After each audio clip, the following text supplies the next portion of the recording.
Hey Dan. Bonjour. Say hello. Buongiorno. Hi guys. Hello Snapchat. Hello Instagram stories, and we upload them to you guys as well. I'm here today with approach coach Dan. Say hello, Dan. Bonjour. So we've just wrapped up 2 weeks of one-to-one coaching on the 7-day programs. What do you think was the most challenging thing for you working with students this week? These 2 weeks. Mindset. So you're always going to have a mindset as you can't do it, but you've got to fight past that because it's all an internal fear of what might happen. Right. So what I like to do and what I encourage people to do is to get yourself into a good state. So treat it like night game.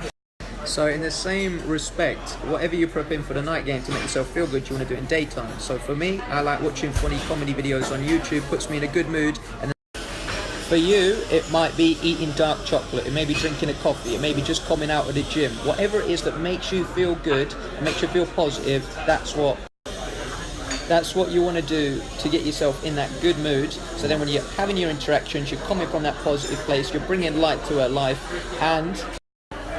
and you're breaking past that stranger vibe because you're so friendly. She doesn't treat you as an obstacle, as someone in the way.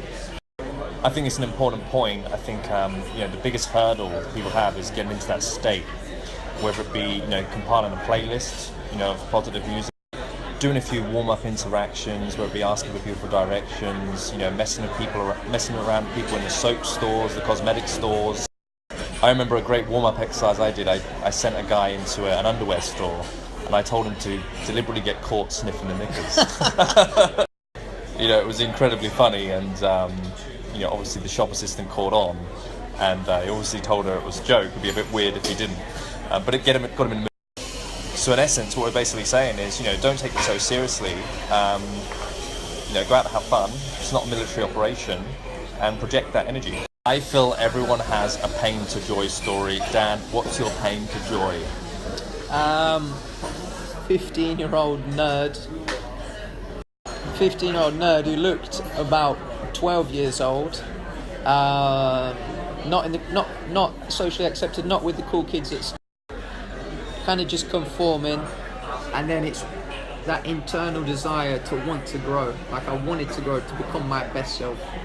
And what hurdles have you had in your self-development that have been quite prominent? It's never the physical interactions that are hurdles or the scenarios themselves. Like you can come out of those and it's fine. It's the internal battle. It's the motivation that I have trouble with. So those examples you've just shared, are they examples that are true to you? Are those ones that you do use to get into the mood and to motivate yourself? Yeah. So what I love doing is something that you kind of switch me on to, is having little jokes and pranks with people at the start. So coming from that fun vibe, so it makes you, once you're in that fun, happy, playful mentality, it's all uphill. You don't, once you're in a good mood.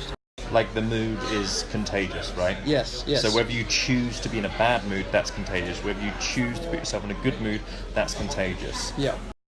But if you are in a bad mood and you've motivated yourself to go and make an interaction and have a chat, call it out. Get rid of it straight away. Just say, I feel very tired, I feel hungover, I don't feel my upbeat self, whatever it is. Call it out, and that'll dispel any kind of... get rid of any bad energy that's between you straight away. And then from there, again, you can make it go uphill by building the positivity, comfort, rapport, etc. Let's try something else. I mean, what sort of transformations have you seen with the guys that work with on the programs there? Massive transformations. Zero. So there was one student I was mentoring for 6 months. He returned back to his home country, and the words were, you were a boy. Sorry, that got cut off. So the student returned home. The feedback he got was, you're a boy. Now you've returned and you're a man. I know exactly who you're talking about. This guy was, his culture, his faith was holding him back. He was brought up to believe certain things. And funny enough, it's the similar sort of story we've had of the guys we've been working with this week. They've been taught to be very respectful towards women. They're very conservative. But of course they limit themselves when they actually need to express interest towards women. And this is something that the guy you're talking about was struggling with. And I'd actually been working with this guy for some time, and he developed his skill level. And this is a great example of why we have different coaches on the team, because they can offer different angles. I think one of the first sessions I introduced him to Dan was able to help him with his next breakthrough, was to actually go up to a woman, express his interest, and kiss her, which was fantastic for the guy, And after following up with this guy, months after, we gave him the confidence to actually meet his goal. So mindset we've talked about, little story there. Is there anything like people can go out and do right now to get results? Like, what can people do? They get up, they go to work, they have a lunch break, they go home, and they go to bed. Like, what can people do in an everyday sort of 9 to 5 lifestyle? So Dan's complaining because I've got controls over the snap, and I can fit in all my words, and he can't fit in his. That's not the problem I have. There we start. Dan is claiming his problem is he can't fit it all in. Yeah, right. Really, back to the question at hand. So seize every opportunity. Just go for it, because you don't know where it's going to happen. So just make the most of every opportunity. It's those little 1% things that add up. So, whether it be flirting with a waitress, whether it be giving a compliment to whoever you see, or whether it be joining your peer group at work for Thursday night, Friday night drinks, and then using that as an opportunity to do some game. I totally agree. I mean, it's, make that little bit of effort. It's start saying yes to the things that you probably say no to, where you kind of know there's opportunity. And also realizing women actually want this. Women want to meet interesting people like yourself. Stop being selfish and let people meet you. You guys need to think about, the story that your girlfriend's going to keep on telling her friends. The more crazy the situation is, the better it's going to be. Okay, so final question for Dan from me is, what do you like about, coaching the guys?